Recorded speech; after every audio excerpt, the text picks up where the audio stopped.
I'm your neighborhood reporter Ezekiel Ramirez in Bryan. This November, voters will have the option of banning certain livestock in our county. I spoke with neighbors in the community about how they feel about this decision.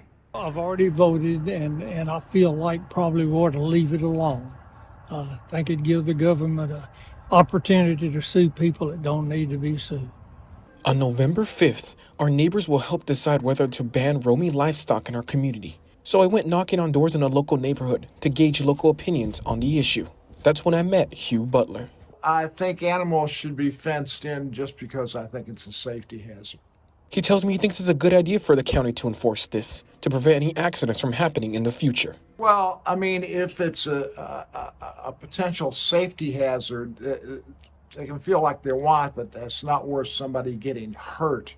I also ran into Jimmy Lloyd, who tells me there's no need to fence in livestock, because neighbors do a good job at keeping them contained already. I think people do a pretty good job of keeping their stuff in now. Might be some people that don't, but I think they already do.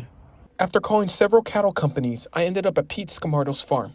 Scamardo tells me he believes the city is putting this before the voters because of growth in the county. I can see where that's probably getting to be a bigger and bigger issue in a lot of different counties now because of all the development. He also tells me while some neighbors may not like it, this possible law could alleviate any worry and create a more secure environment. And I think a lot of the livestock owners may not like it, but you know, if you've got good fences, it takes a lot of the liability away from you, and you don't have to worry about as much about where your livestock's going or what's happening with them. While the vote comes next month, to find out how and where to vote, you can visit the additional resources that I've attached within this story on our website.